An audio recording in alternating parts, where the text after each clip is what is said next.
कहा जाता है उसको तपस्या कहते हैं। बेटे भागो नहीं है, आराम से बैठ जाओ। तो पर हुए होंगे पूरे राज्य में, कितनी तपस्या की होगी। 7 दिन एक करके पूरे राज्य का नाम उन्होंने रोशन किया है, माता पिता धन्य हुए हैं। लेकिन उस बच्चे ने कितनी तपस्या की होगी, और जिस बच्चे ने तपस्या नहीं की न जाने कितनी बार वो फेल हो चुका है उसी का। जीवन के जिस क्षेत्र में जो सफलता चाहता है उसको तो करना पड़ेगा सफलता पाने के लिए। और प्रभु को प्रसन्न करने के लिए तपस्या का स्वरूप क्या होगा, भली बातें जानते हैं। पितामह ब्रह्मा उन्होंने घोर तपस्या की, और घोर तपस्या का फल ऐसा हुआ कि वैकुंठनाथ ने दर्शन। बोली वैकुंठनाथ भगवान की। प्रभु ने कहा, यहाँ पर बहुत बड़े काम की बात है, बड़े पुण्य की बात बता रहे हैं।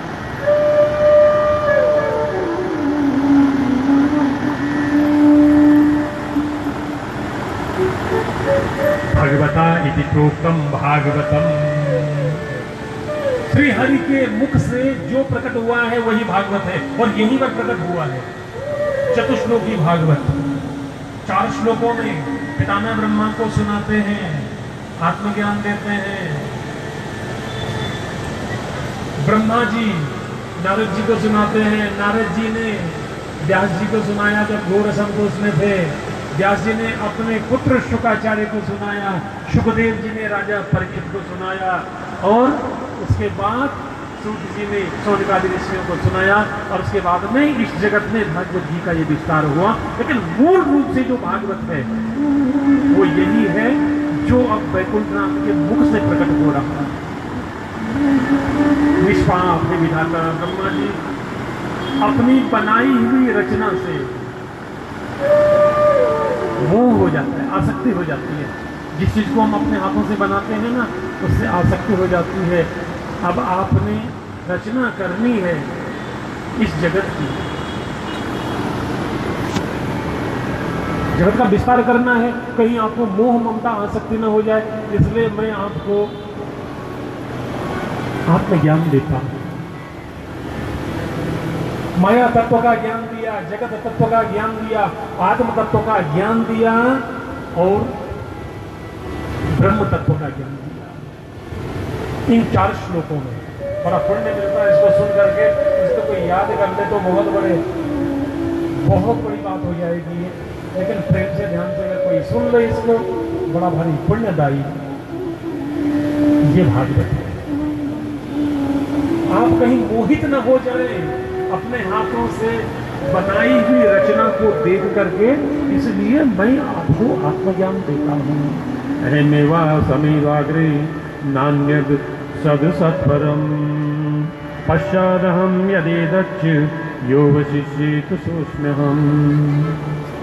कृतीर्थम यत् प्रतीयेत न प्रतीयेत चात्मनि तद्विद्यादात्मनो माया यथा भासो यथा तमा यथा महाभूतानि भूतेषु च्यवचेष्वनु प्रविष्टानि न प्रविष्टानि तदा तेषु न तेष्वहम्।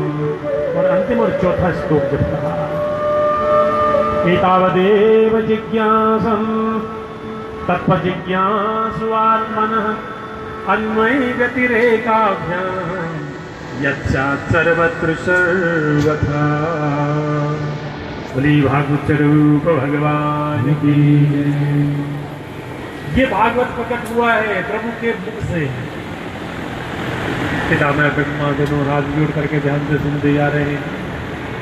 इसका अर्थ है अहमेवा समीवाग्रे नान्यद सद सत्तर। सृष्टि से पहले भी मैं था, सृष्टि के बीच में मध्य में भी मैं हूँ, और जब ये सृष्टि कुछ नहीं रहेगा अंत में भी मैं हूँ, और जब कुछ सब समाप्त हो जाएगा जो तत्व शेष बचा रहता है हे विधाता वही मैं विशुद्ध आत्म तत्व हूँ। रतीर्थम यत् प्रतीयेत न प्रतीयेत चात्मनि। मुझ मूल तत्व को छोड़ करके जो भी दिखाई दे रहा है यही अंधकार है, यही माया का स्वरूप है और यही अज्ञान है। यथा महाभूतेषु, जिस तरह से आकाशादि पंचमहाभूत पृथ्वी, तेज, वायु, आकाश समस्त पदार्थों में रहते हुए भी उनसे सर्वथा अलग है, वैसे ही मैं जगत में रहते हुए भी जगत से अलग हूँ भी और नहीं भी हूँ। थोड़ा कैसे समझेंगे? ऐसे समझेंगे, घड़ा, खाली घड़ा, किसी के पास अगर घड़ा हो और हमने घड़े वाले को, घड़े के मालिक को पूछा घड़े में क्या है, लेकिन बड़ा वो थे घड़े के कारण बना हुआ था, वो पहले ही मिला था। उसी तरह से मैं संसार में रहते हुए संसार से सर्वथा अलग हूँ और अंत में बड़े काम होगा। गीतावधि जिज्ञासा, ये विधाता आत्म तत्व की जिज्ञासा रखने वाले के लिए इतना ही जानना पर्याप्त है कि जो तत्व जन्म में और मरण में, सुख में और दुख में, सृष्टि और प्रलय में हमेशा एक जैसा रहता है, वही में आत्म तत्व हूं। ये थोड़ी है कि जीवन में हमको सुख मिला तो हम नाचना गाना शुरू कर देते हैं, पर जीवन में अगर दुख मिला तो हम अपना माथा भटकना शुरू कर देते हैं। इसको ज्ञान नहीं कहा गया है, इसको परम अज्ञान कहा गया है।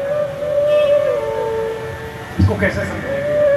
एतावदेव जिज्ञासं तत्व जिज्ञासु आत्मनः अन्वयि व्यतिरेकाभ्याम यच्च सर्वत्र सर्वथा। जो हमेशा एक जैसा है हर काल में, वही मैं आत्म तत्व हूँ।